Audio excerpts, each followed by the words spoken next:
Hello everyone, कैसे हो आप सब। एक बार पुनः स्वागत है आप सभी का हमारे अपने YouTube channel Shiv coaching classes पर। उम्मीद करता हूं आप सभी मस्त होंगे, बेहतर होंगे, आप सभी की परीक्षा की तैयारी भी अच्छे से चल रही होगी। तो देखिए, आपका जो बायोलॉजी के एग्जाम है उसके लिए यहाँ पे हम आप लोगों के लिए इंपॉर्टेंट ऑब्जेक्टिव लेकर के आए हैं और पेपर से पहले आप इन ऑब्जेक्टिव क्वेश्चनों को अच्छे से जरूर देख के जाइए। तो जो भी क्लास 11th के बच्चे हैं सभी लोग जल्दी से जुड़ जाइए, सभी लोग यहाँ पे देखेंगे। पेपर से पहले यहाँ पे हम सारे के सारे आपको इंपोर्टेंट क्वेश्चन की वीडियो प्रोवाइड कराएंगे। इसके अलावा जो भी ऑब्जेक्टिव क्वेश्चन है, चाहे वो रिक्त स्थान वाले हों या सही विकल्प वाले क्वेश्चन हो, सारे के सारे यहाँ पे आपको कवर कराने वाले हैं। तो चलिए सीधे वीडियो को स्टार्ट करते हैं। आज की इस वीडियो में यहाँ पे हम 100 महत्वपूर्ण वस्तुनिष्ठ प्रश्न देखने वाले हैं, ठीक है। साथ ही साथ उसका आंसर भी देखते चलेंगे। तो ये सारे ऑब्जेक्टिव क्वेश्चन आपके बोर्ड एग्जाम के लिए इंपॉर्टेंट है। पेपर से पहले आप लोग ये ऑब्जेक्टिव क्वेश्चन अच्छे से तैयार करके जाइए। चलिए स्टार्ट करते हैं वीडियो को। पहला क्वेश्चन है हमारा, द्विपद नामकरण पद्धति किसने प्रस्तुत की, ठीक है। द्वि नामकरण पद्धति किसने प्रस्तुत की थी, तो आपको याद रखना है किसने दिया था द्वि नामकरण पद्धति, तो कैरोलस लिनियस ने दिया था। किसने दिया था? कैरोलस लिनियस ने दिया था, ठीक है। तो आपको याद रखना है कैरोलस लिनियस, ठीक है, कैरोलस लिनियस। दूसरा क्वेश्चन है हमारा, कई कुल आपस में मिलकर क्या बनाते हैं। तो आप लोग पढ़े होंगे कई कुल यानी कि कई फैमिली जब आपस में मिलते हैं, ठीक है, तो कई कुल आपस में जब मिलते हैं तो एक गण का निर्माण होता है। किसका निर्माण होता है? एक गण का निर्माण होता है, ठीक है, यानी कि एक ऑर्डर का निर्माण होता है, ठीक है। वर्ग की पदानुक्रम आप लोगों ने पढ़ा होगा। तो कई कुल आपस में मिलते हैं तो क्या बनाते हैं? गण बनाते हैं। अगला क्वेश्चन है, एक प्रभाग का निर्माण निम्न के संयोजन से होता है। तो आपको बताना है कि प्रभाग यानी कि डिवीजन कौन सी ऐसी चीज है जो आपस में मिलती है तो प्रभाग बनता है। तो आपको याद रखना है कि जब कई सारे वर्ग आपस में मिलते हैं, ठीक है, कई सारे वर्ग जब आपस में मिलते हैं, तो कई सारे जब वर्ग यानी कि क्लास जब आपस में मिलते हैं तो ये किसका निर्माण करते हैं? ये निर्माण करते हैं प्रभाग का। पादपों के लिए हम प्रभाग वर्ड यूज करते हैं, जबकि एनिमल्स के लिए हम संघ यूज करते हैं, ठीक है। तो हमेशा याद रखना है, अगर आपसे यहां पे संघ भी लिखा होता कि एक संघ का निर्माण निम्न के संयोजन से होता है, तब भी आप क्या लिखते? आप वर्ग ही लिखते, ठीक है। तो वर्ग आपस में मिलकर के प्रभाग या संघ का निर्माण करते हैं। अगला क्वेश्चन है, स्पीसीज प्लांटेरम पुस्तक के लेखक कौन है। तो इसके लेखक भी कौन है? तो आपको याद रखना है कैरोलस लिनियस है। कौन है? स्पीसीज प्लांटेरम के लेखक भी कौन है? कैरोलस लिनियस, ठीक है, कैरोलस लिनियस साहब हैं, ठीक है, याद रखना है आप लोगों को। अगला क्वेश्चन है, वर्गीकरण की आधारभूत इकाई क्या है, ठीक है। तो वर्गीकरण की आधारभूत इकाई क्या होती है? आपको याद रखना है जाति होती है। क्या होती है? वर्गीकरण की आधारभूत इकाई जो है वो होती है जाति, ठीक है।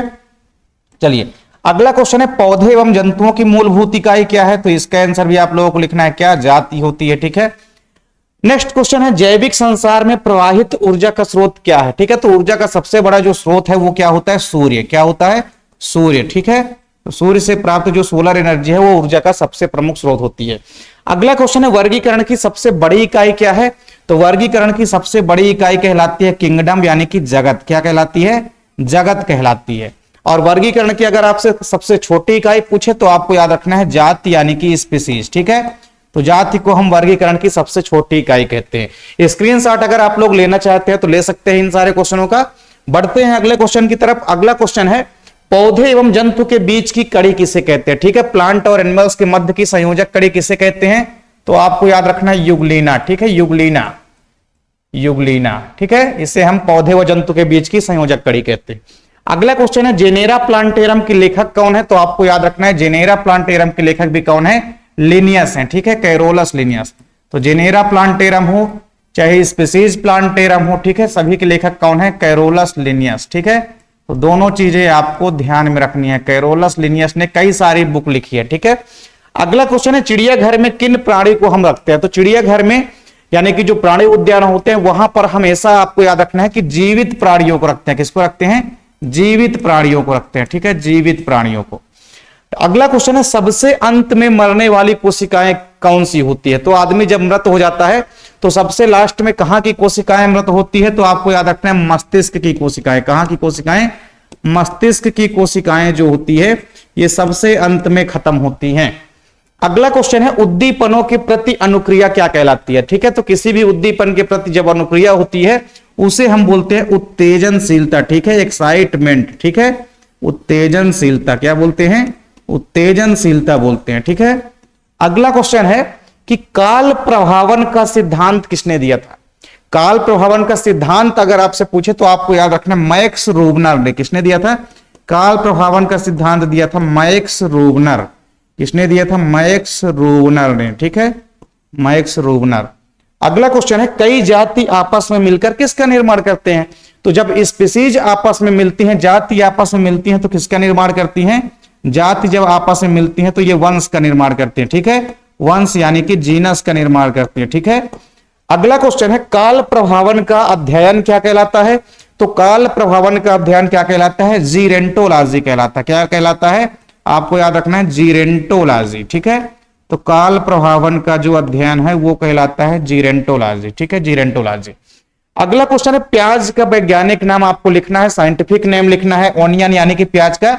तो आपको प्याज का वैज्ञानिक नाम क्या लिखना है? Allium cepa. क्या लिखना है? प्याज का वैज्ञानिक नाम होता है एलियम सेपा, ठीक है, एलियम सेपा, एलियम सेपा, ठीक है। तो ये सारे क्वेश्चन का आंसर हो चुका है, आप लोग स्क्रीनशॉट आसानी से ले सकते हैं, ठीक है। अगला क्वेश्चन है हमारा कि कई गण आपस में मिलकर बनाते हैं। तो जब गण आपस में मिलते हैं, जब ऑर्डर आपस में मिलते हैं तो क्या बनाते हैं? तो गण आपस में मिलकर आपको याद रखना है वर्ग बनाते हैं। क्या बनाते हैं? वर्ग यानी कि क्लास बनाते हैं। वर्गीकी का जनक किसे कहा जाता है? तो वर्गीकी का जनक कहा जाता है कैरोलस लिनियस को। किसको कहा जाता है? कैरोलस लिनियस को कहा जाता है। तो लिनियस से संबंधित कई सारे क्वेश्चन आपके एग्जाम में पूछे जाएंगे, ठीक है। तो लिनियस को हम क्या कहते हैं? वर्गीकी का जनक कहते हैं, ठीक है, कैरोलस लिनियस। अगला क्वेश्चन है, चरक संहिता के लेखक कौन है? ठीक है, चरक संहिता जो कि बुक है, इसके लेखक कौन है? तो चरक संहिता के लेखक कौन है? चरक संहिता के लेखक चरक हैं। कौन है? चरक, महर्षि चरक। तो महर्षि चरक ही चरक संहिता के लेखक हैं। अगला क्वेश्चन है, हिस्टोरिया एनिमेलिया के लेखक कौन है? हिस्टोरिया एनिमेलिया, एनिमल से संबंधित अगर पुस्तक का नाम आएगा तो आपको याद रखना है अरस्तु, ठीक है। तो आपको याद रखना है हिस्टोरिया एनिमेलिया पुस्तक के लेखक कौन है? तो आपको याद रखना है अरस्तु, ठीक है, यानी एरिस्टोटल, ठीक है, अरस्तु। अगला क्वेश्चन है, हिस्टोरिया प्लांटेरम के लेखक कौन है? तो हिस्टोरिया प्लांटेरम के लेखक आपको याद रखना है कौन है? हिस्टोरिया प्लांटेरम, प्लांट से संबंधित अगर बुक का नाम आता है तो आपको याद रखना है थियोफ्रिस्टस। कौन है? थियोफ्रिस्टस। और थियोफ्रिस्टस को हम क्या कहते हैं? थियोफ्रिस्टस को हम क्या कहते हैं भैया? थियोफ्रिस्टस को हम वनस्पति विज्ञान का जनक भी कहते हैं, ठीक है, फादर ऑफ बॉटनी भी कहते हैं। फिर इसके बाद दिया गया जंतु विज्ञान का जनक किसे कहते हैं? तो जंतु विज्ञान का जनक कहते हैं भैया अरस्तु को। किसको कहते हैं? अरस्तु को। तो अरस्तु को हम ना केवल जंतु विज्ञान का बल्कि जीव विज्ञान यानी कि बायोलॉजी का जनक भी कहते हैं। ये चीज भी आपको ध्यान में रखना है। अगला क्वेश्चन है, नग्नबीजी पौधे हैं। तो नग्नबीजी पौधे कौन से होते हैं भैया? तो आपको याद रखना है नग्नबीजी पौधे होते हैं कौन? जिम्नोस्पर्म। कौन होते हैं? जिम्नोस्पर्म। जिम्नोस्पर्म को आप क्या लिख सकते हैं? जिम्नोस्पर्म को आप अनावृत बीजी पादप भी लिख सकते हैं, ठीक है। तो जिम्नोस्पर्म यानी कि अनावृत बीजी पादप ही क्या होते हैं? नग्नबीजी होते हैं, ठीक है।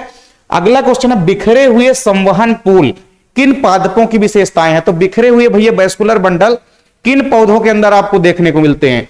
तो हमेशा आपको याद रखना कि बिखरे हुए संवहन पूल जो होते हैं ये एक बीज पत्री पौधों के अंदर देखने को मिलता है, ठीक है ना, एक बीज पत्री।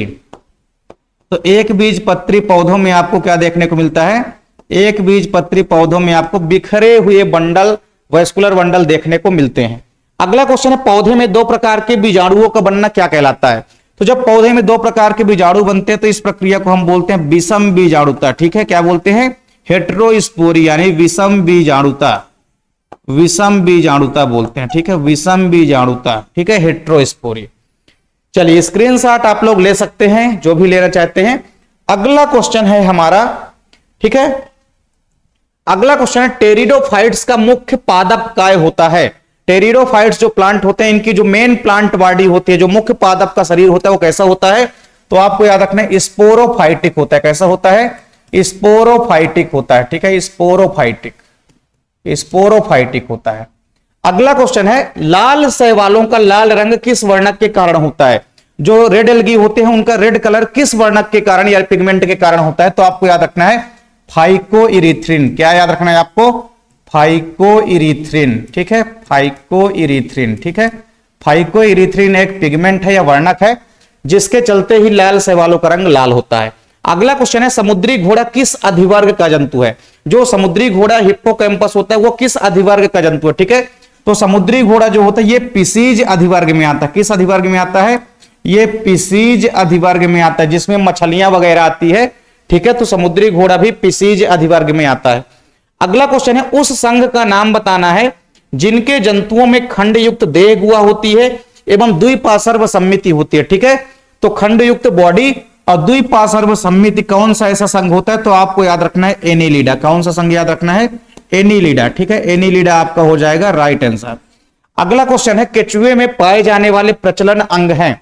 तो केचुए में जो प्रचलन अंग होता है उसका नाम क्या है? सीटी। क्या है?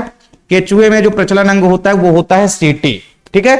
अगला क्वेश्चन है, पूर्ण विकसित शिशुओं को जन्म देने वाले जंतु कहलाते हैं। तो जंतुओं यानी बच्चों को जन्म देने वाले जंतु क्या कहलाते हैं? तो जरायुज कहलाते हैं। क्या कहलाते हैं? जरायुज। जो डायरेक्टली जो बच्चे को जन्म देते हैं वो जरायुज कहलाते हैं। या आप सजीव प्रजक भी लिख सकते हैं, ठीक है। सजीव प्रजक, या आप क्या लिख सकते हैं? विविपेरी लिख सकते हैं। क्या लिख सकते हैं? सजीव प्रजक, या आप लोग विविपेरी भी लिख सकते हैं, ठीक है। सजीव प्रजक या विविपेरी। अगला क्वेश्चन है, एनीलिडा तथा आर्थ्रोपोड्स के मध्य की संयोजक कड़ी कहते हैं। तो एनीलिडा और आर्थ्रोपोडा के मध्य की संयोजक कड़ी हम किसे कहते हैं? तो आपको याद रखना है पेरीपेटस। किसे कहते हैं? पेरीपेटस को कहते हैं, ठीक है। पेरीपेटस, ठीक है, पेरीपेटस। अगला क्वेश्चन है, बॉथ स्पंज कहते हैं। तो बॉथ स्पंज किसे कहते हैं? तो बॉथ स्पंज हम कहते हैं यू स्पॉन्जिया। क्या किसको कहते हैं? यू स्पॉन्जिया, ठीक है। यू स्पॉन्जिया को हम क्या कहते हैं? वाथ स्पंज कहते हैं, ठीक है। यू स्पॉन्जिया को, ठीक है। तो यू स्पॉन्जिया आपको याद रखना है, यू स्पॉन्जिया। यू स्पॉन्जिया को हम वाथ स्पंज के नाम से जानते हैं, ठीक है। चलिए, इसके बाद हमारा अगला क्वेश्चन है, केचुआ किस संघ का जंतु है? ठीक है। तो केचुआ आपको याद रखना है एनीलिडा संघ का जंतु है, ठीक है। केचुआ जो है भैया ये एनीलिडा संघ का जंतु है, ठीक है, एनीलिडा। अगला क्वेश्चन है, सिफाइलोकार्डेटा। सिफाइलोकार्डेटा का एक उदाहरण देना है आपको, ठीक है। तो सिफाइलोकार्डेटा का सबसे बड़ी एग्जांपल क्या है? एम्फियाक्सिस। एनिमल है एम्फियाक्सिस, ठीक है। एम्फियाक्सिस, एम्फियाक्सिस, ठीक है, एम्फियाक्सिस। तो एम्फियाक्सिस जो है सिफाइलोकार्डेटा का सबसे बड़ी एग्जांपल है, एम्फियाक्सिस, ठीक है। अगला क्वेश्चन है, सामान्य भारतीय शार्क का नाम लिखना, ठीक है। तो सामान्य भारतीय शार्क मछली जो होती है उसका आपको सामान्य नाम लिखना है। तो क्या कहते हैं उसको हम कहते हैं स्कॉलियोडान। क्या कहते हैं? स्कॉलियोडान, ठीक है, स्कॉलियोडान। चलिए, अगला क्वेश्चन है, संघ आर्थ्रोपोडा में किस प्रकार की सममिति पाई जाती है? ठीक है। तो आर्थ्रोपोडा में आपको याद रखना द्विपार्श्व सम्मिति पाई जाती है। कैसी सम्मिति पाई जाती है? द्विपार्श्व सम्मिति पाई जाती है, ठीक है। द्विपार्श्व सम्मिति, ठीक है, द्विपार्श्व सम्मिति। चलिए, अगला क्वेश्चन है, व्हेल मछली को किस वर्ग में रखा गया? तो व्हेल मछली को रखा गया किसमें? स्तनी वर्ग में रखा गया, ठीक है। स्तनी वर्ग यानी कि मैमेलिया वर्ग में रखा गया है। जंतु जगत का सबसे बड़ा संघ कौन सा है? तो आपको याद रखना है जंतु जगत का सबसे बड़ा संघ कौन सा है भैया? तो आर्थ्रोपोडा है। कौन सा है? आर्थ्रोपोडा, ठीक है, आर्थ्रोपोडा। अगला क्वेश्चन है, स्टार फिश में प्रचलन किस रचना के द्वारा होता है? ठीक है, स्टार फिश जो मछली होती है इसमें किस रचना के द्वारा जो है प्रचलन होता है? तो आपको याद रखना है ट्यूब फिट। किसके द्वारा होता है? ट्यूब फिट, ट्यूब फिट के द्वारा, ठीक है, ट्यूब फिट। अगला क्वेश्चन है, केनाल तंत्र किस संघ की विशेषता है? ठीक है, केनाल सिस्टम किस संघ या फाइलम की विशेषता है? तो आपको याद रखना है पोरीफेरा। किस संघ की विशेषता है? ये पोरीफेरा संघ की विशेषता है। अगला क्वेश्चन है, निडेरिया संघ के जीवों में शिकार एवं सुरक्षा काम आने वाली कोशिकाएं हैं। तो सीलेंट्रेटा जो संघ है इसी को हम निडेरिया संघ बोलते हैं, ठीक है। तो इसमें जीवों के शिकार करने एवं सुरक्षा के लिए एक विशेष अंग या विशेष कोशिका पाई जाती है जिसको हम बोलते हैं दंश कोशिकाएं। क्या बोलते हैं? जिसको हम बोलते हैं दंश कोशिकाएं, ठीक है, दंश कोशिकाएं। या इसको आप लिख सकते हैं नीडोब्लास्ट सेल, ठीक है। क्या लिख सकते हैं आप लोग? दंश कोशिकाएं या नीडोब्लास्ट सेल लिख सकते हैं, ठीक है। नीडोब्लास्ट भी आप लोग लिख सकते हैं। चलिए, इसके बाद अगला क्वेश्चन है, दुनिया की एकमात्र विषैली मछली है, ठीक है। कौन सी विषैली मछली है भैया? तो उसका नाम है हीलोडर्मा। कौन सी मछली है? हीलोडर्मा। ये भयंकर विषैली मछली है, ठीक है। अगला क्वेश्चन है, स्टार फिश को किस संघ में रखा गया है? तो ये क्वेश्चन रिपीट भी हो गया यहाँ पे। तो स्टार फिश को हमने किस संघ में रख दिया है भैया? स्टार फिश को हमने रख दिया इकाइनोडर्मेटा संघ में। किसमें? इकाइनोडर्मेटा संघ में, ठीक है। इकाइनोडर्मेटा संघ में रख दिया गया है। ठीक है, अगला क्वेश्चन है उड़ने वाली छिप, उड़ने वाली मछली है, तो उड़ने वाली मछली का नाम आपको बताना है। तो उड़ने वाली मछली होती है एक्सोसीटस। कौन सी होती है? एक्सोसीटस। ठीक है, एक्सोसीटस, ये उड़न फिश होती है। ठीक है, उड़ने वाली मछली होती है। उड़ने वाली छिपकली अगर से आपसे पूछे तो आपको याद रखना है ड्रैको। ठीक है, और उड़ने वाला मेढक अगर आपसे पूछे तो आपको याद रखना है राकोफोरस। ठीक है, अगला क्वेश्चन है पुष्प का सबसे बाहरी चक्र क्या कहलाता है? तो पुष्प का सबसे बाहरी चक्र कहलाता है बाह्य दलपुंज। क्या कहलाता है? पुष्प का सबसे बाहरी चक्र कहलाता है बाह्य दलपुंज। ठीक है, बाह्य दलपुंज आपको याद रखना है, बाह्य दलपुंज, या इसको हम इंग्लिश में बोलते हैं कैलिक्स। क्या बोलते हैं? कैलिक्स, यानी कि बाह्य दलपुंज। ठीक है, ये सबसे बाहरी चक्र होता है किसी भी पुष्प का। अगला क्वेश्चन है द्विबीजपत्री पौधों की पत्तियों में किस प्रकार का शिराविन्यास पाया जाता है? तो डाइकाट प्लांट के अंदर या द्विबीजपत्री पौधों के अंदर किस प्रकार का शिराविन्यास पाया जाता है? तो आपको याद रखना है जालिकावत शिराविन्यास। किस प्रकार का? जालिकावत शिराविन्यास पाया जाता है। ठीक है ना, जालिकावत, रेटिकुलेट वेनेशन, जालिकावत शिराविन्यास पाया जाता है। मटर का आपको वनस्पतिक नाम लिखना है। ठीक है, तो मटर का वनस्पतिक नाम क्या होता है? Pisum sativum. ठीक है, पाइसम सटाइवम। ठीक है, पाइसम सटाइवम। ठीक है, पाइसम सटाइवम। ठीक है, अगला क्वेश्चन है एक बीजपत्री पौधे की बीजपत्र क्या कहलाते हैं? ठीक है, तो एक बीजपत्री बीज का जो बीज पत्र होता है उसको हम क्या बोलते हैं? स्कूटेलम बोलते हैं। क्या बोलते हैं उसको हम बोलते हैं स्कूटेलम। ठीक है, एक बीजपत्री पौधों का जो बीज पत्र होता है उसको हम बोलते हैं स्कूटेलम। अगला क्वेश्चन है तने का विकास बीज के किस भाग से होता है? ठीक है, तो तने का विकास हमेशा आपको याद रखना है कि प्रांकुर से होता है। कहां से होता है? बीज के प्रांकुर वाले भाग से होता है। ठीक है, और रेडिकल वाले भाग से किसका निर्माण होता है? जड़ का निर्माण होता है, यानी कि मूलांकुर वाले भाग से जड़ का निर्माण होता है और प्रांकुर वाले भाग से तने का निर्माण होता है। ठीक है, तो स्क्रीनशॉट आप लोग ले सकते हैं सारे क्वेश्चनों का। अगला क्वेश्चन है हमारा आम में फल भित्ति का कौन सा भाग खाया जाता है? ठीक है, तो आम की जो फल भित्ति है उसमें से कौन सा भाग खाया जाता है आम का? ठीक है, तो आपको याद रखना है मीसोकार्प, यानी कि मध्य फल भित्ति। ठीक है, मध्य फल भित्ति जो होती है, मध्य फल भित्ति को ही खाया जाता है। ठीक है, मध्य फल भित्ति। ठीक है, मध्य फल भित्ति। अगला क्वेश्चन है अगला क्वेश्चन है एक बीजपत्री पौधे की पत्तियों में किस प्रकार का शिराविन्यास पाया जाता है? तो जो एक बीजपत्री पौधे होते हैं उनमें आपको याद रखना है समांतर शिराविन्यास पाया जाता है। किस प्रकार का शिराविन्यास पाया जाता है? समांतर शिराविन्यास पाया जाता है। पुष्प का मादा भाग क्या कहलाता है? ठीक है, तो पुष्प का मादा जनन भाग क्या कहलाता है? तो आपको याद रखना क्या कहलाता है भैया? जायांग कहलाता है। क्या कहलाता है? जायांग कहलाता है, यानी कि गाइनोसियम कहलाता है। अगला क्वेश्चन है पुष्प का नर जनन भाग कहलाता है, तो किसी पुष्प का नर जनन भाग क्या कहलाता है भैया? पुमंग कहलाता है। ठीक है, क्या कहलाता है? पुमंग कहलाता है, यानी कि एंड्रोसियम कहलाता है। निमोनिया रोग किसके द्वारा उत्पन्न होते हैं? तो निमोनिया रोग एक बैक्टीरिया के कारण उत्पन्न होता है, जिसका नाम क्या है? जिसका नाम है डिप्लोकोकस न्यूमोनी। क्या है? Diplococcus pneumoniae. ठीक है, डिप्लोकोकस न्यूमोनी। ठीक है, डिप्लोकोकस न्यूमोनी। ठीक है, डिप्लोकोकस न्यूमोनी। अगला क्वेश्चन है माइकोप्लाज्मा किस प्रकार के बैक्टीरिया होते हैं? तो माइकोप्लाज्मा आपको हमेशा याद रखना है कि ग्राम ऋणात्मक, कैसे? ग्राम ऋणात्मक बैक्टीरिया होते हैं। कैसे? ग्राम ऋणात्मक। ठीक है, ग्राम ऋणात्मक। चलिए अगला क्वेश्चन है बैक्टीरिया नाम किसने दिया? तो बैक्टीरिया नाम सबसे पहले किसने दिया था भैया? तो बैक्टीरिया नाम दिया था एहरेनबर्ग ने। किसने दिया था? एहरेनबर्ग ने। ठीक है, एहरेनबर्ग ने। ठीक है, एहरेनबर्ग ने। ठीक है, बैक्टीरिया को खोजा किसने था? तो ल्यूवेनहाक ने खोजा था, और उसे ल्यूवेनहाक ने एनिमलक्यूल कहा था। ठीक है, बाद में एहरेनबर्ग आए और इन्होंने उसे बैक्टीरिया नाम दिया। ठीक है, अगला क्वेश्चन है जीवाणुओं को संक्रमित करने वाले विषाणु कहलाते हैं। ठीक है, तो ऐसे विषाणु जो जीवाणुओं पर आक्रमण करते हैं वो क्या कहलाते हैं? जीवाणु भोजी कहलाते हैं। ठीक है, क्या कहलाते हैं? जीवाणु भोजी कहलाते हैं, यानी कि बैक्टीरियोफेज कहलाते हैं। ठीक है, जीवाणु भोजी, जीवाणु भोजी कहलाते हैं, यानी कि बैक्टीरियोफेज कहलाते हैं। ठीक है, अगला क्वेश्चन है विषाणु को क्रिस्टल के रूप में किसने प्राप्त किया? सबसे पहले विषाणु या वायरस को क्रिस्टल के रूप में किसने प्राप्त किया था? तो आपको याद रखना है स्टेनले नामक साइंटिस्ट ने। किसने प्राप्त किया था?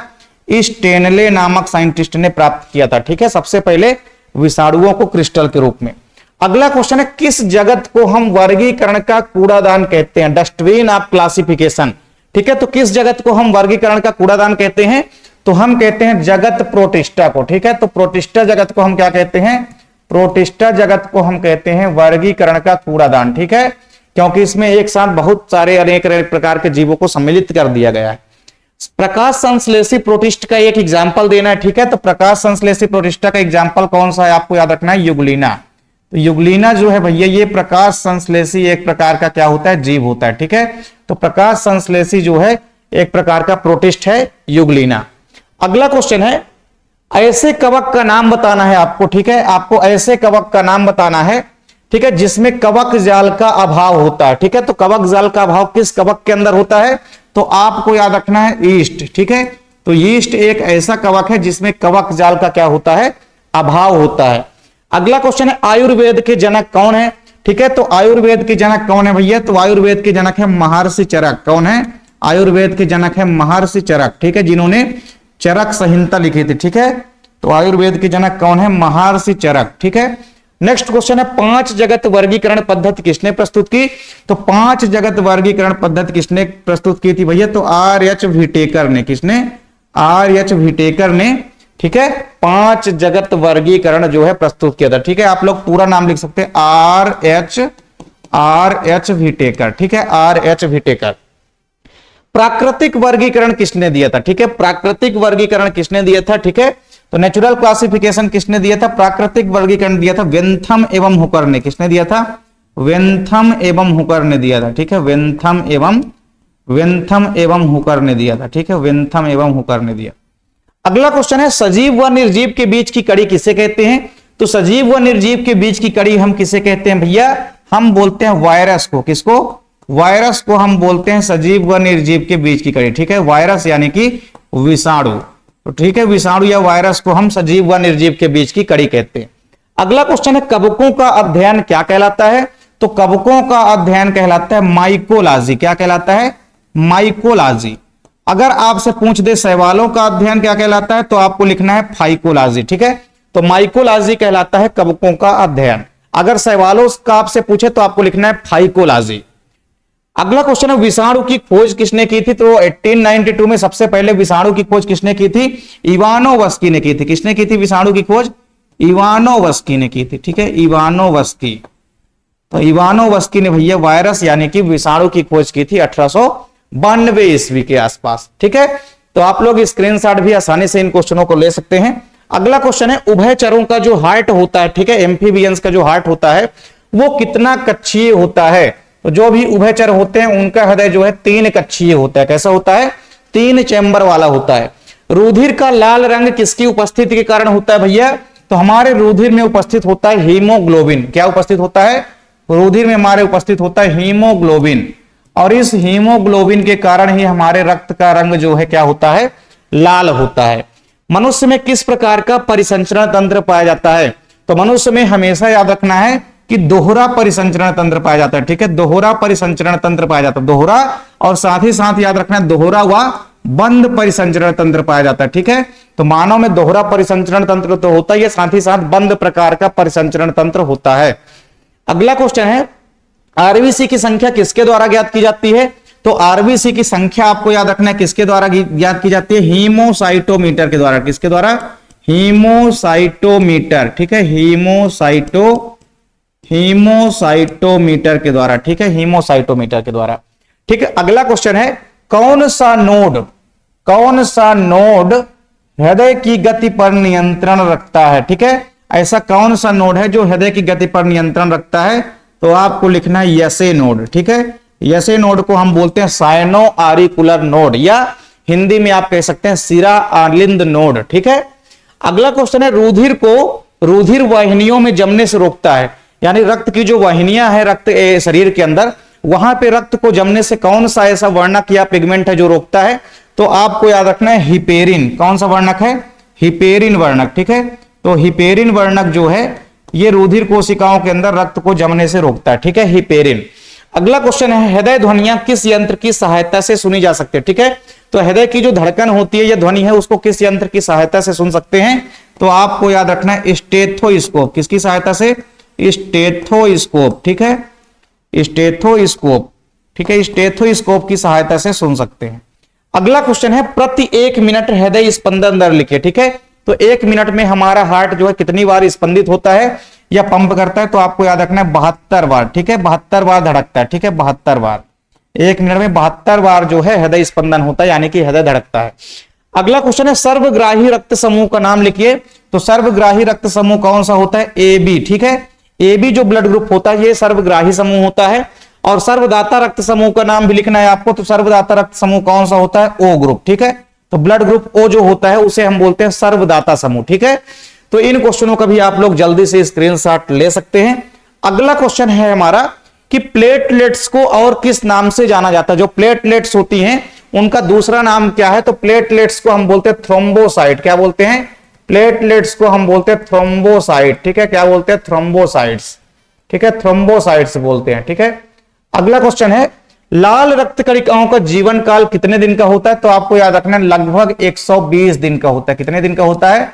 लगभग 120 दिनों का होता है। आरबीसी का जो जीवन काल या लाइफ स्पेन है कितना होता है? 120 दिन का। वृक्क की आकारिकी एवं कार्यकीय इकाई क्या कहलाती है?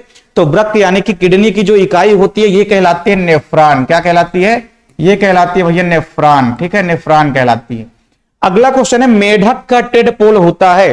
तो मेढक का टेडपोल होता है भैया क्या होता है? ये अमीनोटेलिक होता है। कैसा होता है? ये अमोनिया उत्सर्जित करता है, ठीक है, इसलिए ये होता है अमीनोटेलिक। कैसा होता है? टेडपोल जो है मेढक का अमीनोटेलिक होता है।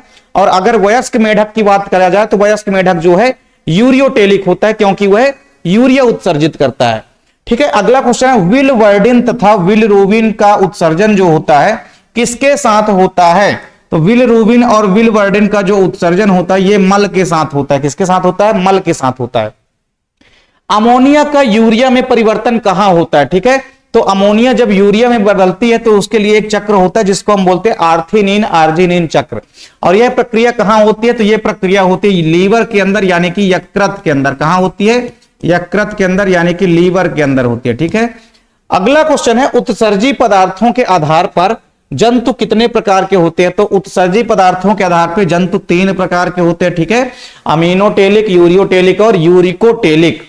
अगला क्वेश्चन है मानव में उत्सर्जी पदार्थ है। तो मानव में उत्सर्जी पदार्थ होता है क्या? यूरिया, ठीक है, मानव में उत्सर्जी पदार्थ क्या है? यूरिया। अगला क्वेश्चन है प्रत्येक मानव वृक्क में लगभग कितने नेफ्रॉन्स पाए जाते हैं? ठीक है, तो प्रत्येक वृक्क या किडनी में आपको याद रखना है कि 10 लाख, कितने? 10 लाख नेफ्रॉन जो है पाए जाते हैं। कितने? 10 लाख। अगला क्वेश्चन है मूत्र का पीला रंग किसके कारण होता है? तो मूत्र का जो पीला रंग होता है ये किसके कारण होता है भैया? तो आपको याद रखना है यूरोक्रोम के कारण, ठीक है। किसके कारण? यूरोक्रोम के कारण, ठीक है, यूरोक्रोम के कारण, ठीक है। तो इनका भी आप लोग स्क्रीनशॉट ले सकते हैं। अगला क्वेश्चन है हमारा उस धमनी का नाम बताना है आपको जो वृक्क यानी कि किडनी को रक्त ले जाती है, ठीक है। तो किडनी को रक्त ले जाने वाली धमनी कौन सी होती है? तो आपको याद रखना है रीनल धमनी। कौन सी धमनी होती है? रीनल धमनी, ठीक है, रीनल धमनी, ठीक है, रीनल धमनी। अगला क्वेश्चन है मल का पीला रंग किस वर्णक के कारण होता है? ठीक है, जो मल होता है उसका पीला रंग किस वर्णक के कारण होता है? तो आपको याद रखना विलरुबिन। किस वर्णक के कारण? विलरुबिन वर्णक के कारण, ठीक है, विलरुबिन वर्णक। अगला क्वेश्चन है किस उत्सर्जी पदार्थ के निष्कासन में अत्यधिक जल की आवश्यकता होती है? तो ऐसा कौन सा उत्सर्जी पदार्थ है जिसके निष्कासन में अत्यधिक मात्रा में जल की आवश्यकता होती है? तो आपको याद रखना है अमोनिया, ठीक है, अमोनिया के उत्सर्जन के लिए भैया अत्यधिक मात्रा में जल की आवश्यकता होती है। अगला क्वेश्चन है मनुष्य में कुल कितनी अस्थियां होती है? तो आपको पता होगा कितनी होती हैं? 206, ठीक है, 206 अस्थियां होती है। रेडियस अस्थि कहां पाई जाती है? तो रेडियस अस्थि हमारे यहां पे पाई जाती है, ठीक है। तो ये हो गया रेडियस अस्थि हमारी कहां होती है भैया? अग्रभुजा में। कहां होती है? हमारी अग्रभुजा में पाई जाती है, ठीक है, अग्रभुजा में। अगला क्वेश्चन है मनुष्य में कितने जोड़ी पसलियां पाई जाती है? तो आपको याद रखना है 12 जोड़ी। कितनी जोड़ी? 12 जोड़ी पसलियां होती है, यानी कि टोटल नंबर ऑफ रिब्स कितनी होती हैं? 24। अगला क्वेश्चन है मनुष्य में कपालीय अस्थियों की संख्या। कपाल मतलब क्रेनियम, क्रेनियम बॉक्स के अंदर कितनी हड्डियां होती है? तो आपको याद रखना है 8, ठीक है। आखिरी क्वेश्चन है हमारा कि पेशियों का अध्ययन यानी जो मसल्स होती है उनकी स्टडी क्या कहलाती है? तो मसल्स का अध्ययन क्या कहलाता है? मायोलॉजी कहलाता है। क्या कहलाता है? मायोलॉजी कहलाता है, ठीक है, पेशियों का अध्ययन कहलाता है मायोलॉजी। तो यहां पे हमने 100 इंपोर्टेंट क्वेश्चन आप लोगों के लिए आज की इस वीडियो में प्रोवाइड कराया है। उम्मीद करता हूं कि वीडियो आपको पसंद आएगी। डेफिनेट रूप से अगर वीडियो आपको अच्छी लगती है तो आप लोग लाइक कमेंट जरूर करें, ठीक है। और साथ ही साथ अपने दोस्तों के बीच भी ज्यादा से ज्यादा आप लोग वीडियो को शेयर करें। उम्मीद करता हूं वीडियो आपको पसंद आई होगी। मिलते हैं आप लोगों से नेक्स्ट वीडियो में, तब तक के लिए जय हिंद, वंदे मातरम।